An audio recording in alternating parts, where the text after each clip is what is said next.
नमस्कार मैत्रिणींनो. तर आपण रोज किचनमध्ये काही वस्तू वापरतो पण त्यांची नीट स्वच्छता करत नाही आणि त्यामुळेच त्या लवकर खराब होतात आणि हायजीन पण मेंटेन राहत नाही. तर आज मी तुम्हाला दाखवणार आहे आपल्या घरातील चहाची गाळणी, कुकरची शिट्टी आणि स्टीलची तेलाची बॉटल. तर या वस्तू अगदी सोप्या पद्धतीने क्लीन कशा करायच्या, तर हा व्हिडिओ शेवटपर्यंत पहा आणि चॅनलवर नवीन असाल तर चॅनलला सबस्क्राईब पण करा. तर चहाची गाळणी आपण रोज वापरतो आणि ते चहा बनवताना चहामध्ये ठेवतो आणि काय होतं, ते जे चहा पावडर आहे तर ती त्याच्यामध्ये जाऊन बसते आणि त्याचे होल बंद पडतात. आता कुकरच्या शिट्टीचंही तसंच. ज्यावेळी कुकरमध्ये डाळ वगैरे लावतो त्यावेळी शिट्टीमध्ये बरीचशी डाळ वगैरे अडकलेली असते आणि ते नंतर खराबही होते. तर हे क्लिनिंग करण्यासाठी आपण एका कढईमध्ये पाणी गरम करून घेतलेलं आहे. पाण्याला थोडीशी उकळी येऊ द्यायची आहे आणि त्याच्यामध्ये नंतर आपल्या घरातली डिटर्जंट पावडर, आता तुमच्या घरामध्ये जो कोणती डिटर्जंट पावडर असेल ना तर ती तुम्ही वापरू शकता. आता मी इथे 1 चमचा डिटर्जंट पावडर आणि नंतर बेकिंग सोडा घालणार आहे. आता अर्धा चमचा मी बेकिंग पावडर याच्यामध्ये ॲड केलेली आहे. आता हे व्यवस्थित हलवून व्यवस्थित मिक्स करून घ्यायचं आहे आणि नंतर याच्यामध्ये आपलं जे चहाचं गाळणं आणि कुकरची शिट्टी याच्यामध्ये डीप करून ठेवायचे आहे. आता हे 15 मिनिटं व्यवस्थित याच्यामध्ये भिजत ठेवायचं आहे, जेणेकरून त्याच्यात जी काही घाण वगैरे अडकलेली आहे तर ती आपोआप ऑटोमॅटिक निघून जाईल.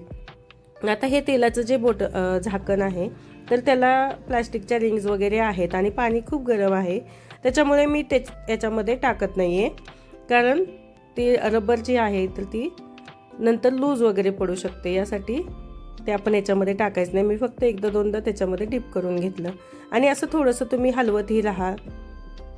जर तुमच्याकडे मोठं भांडं असेल तर तुम्ही मोठ्या भांड्यामध्येही तुम्ही हे करू शकता.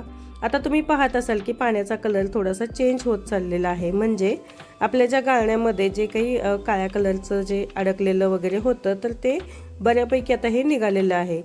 तर असंच आपण वरचेवर 15 दिवसातून वगैरे 8 दिवसातून अशी जर या वस्तूंची क्लिनिंग केली ना तर त्या अजिबात खराब होणार नाहीत आणि लवकर टाकून द्यायचीही वेळ येणार नाही. आता ह्या पाण्यातून काढून व्यवस्थित स्क्रबने मी या घासून घेत आहे. आता हे व्यवस्थित क्लीन झालेलं आहे. तुम्हीही अशा पद्धतीने हे 8 दिवसातून 15 दिवसातून वरचेवर आपण हे क्लीन करायला पाहिजे, जेणेकरून आपल्या या वस्तू खराब होणार नाहीत. आता याच्यानंतर आपण तेलाची बॉटल आतून कशी क्लीन करायची ते आज मी तुम्हाला दाखवणार आहे. तर व्हिडिओ शेवटपर्यंत पहा. आता हे तुम्ही पाहू शकता व्यवस्थित क्लीन झालेलं आहे आणि तुम्ही बघू शकता चहाची गाळणी आणि हे कुकरची शिट्टी कशी चमकायला लागलेली आहेत. सगळी जी काही घाण आहे ती निघून गेलेली आहे. आता थोडीफार जे आहे ते आपण नेक्स्ट टाइम ज्यावेळी करू ना 1-2 वेळा केलं की ते पूर्ण निघून जाईल. आता तेलाची बॉटल मी क्लीन करण्यासाठी घेत आहे. बरीचशी तेलकट वगैरे झालेली आहे. तर आता इथं तेलाची बॉटलमध्ये आपण गरम पाणी ओतणार आहे, जेणेकरून आतलं जे तेलकट वगैरे जे आहे तर ते इथे निघून जाईल. आता इथे मी गरम पाणी केलेलं आहे आणि ते त्याच्यामध्ये ओतून दिलेलं आहे. आता फुल बॉटल भरलेली आहे आणि त्याच्यामध्ये फक्त खाण्याचा सोडा आणि थोडंसं डिटर्जंट पावडर टाकलेलं आहे. आता बॉटल धुण्यासाठी वेगळा ब्रश असतो, तर तो जर ब्रश तुमच्याकडे असेल तर तो तुम्ही वापरू शकता.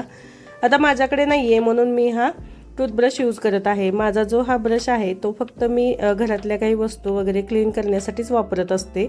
आता याच्या आधीच्या व्हिडिओमध्ये पण तुम्ही पाहिलेलं असेल. तर हे पाणी व्यवस्थित बॉटलमध्ये थोडा वेळ ठेवायचं आहे आणि व्यवस्थित क्लीन करून घासून घ्यायचे आहे. आता तुम्ही पाहू शकता हे गाळणं वगैरे किती क्लीन झालेलं आहे. आता हे वाळलं त्याच्यामुळे व्यवस्थित हे दिसत आहे. आता ही तेलाची बॉटलही तुम्ही पाहू शकता, याच्यावरती अजिबात तेलाचे डाग राहिलेले नाही आहेत किंवा आतून पण अजिबात तेलकट वगैरे दिसत नाही आहे. तर तेलाची बॉटल वगैरे नंतर वाळली की लगेच तुम्ही याच्यामध्ये तेल वगैरे भरून व्यवस्थित ठेवून देऊ शकता.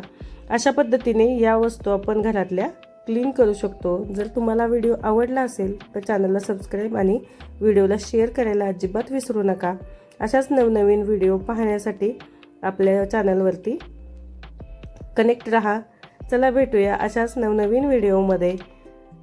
तोपर्यंत बाय सर्वांना.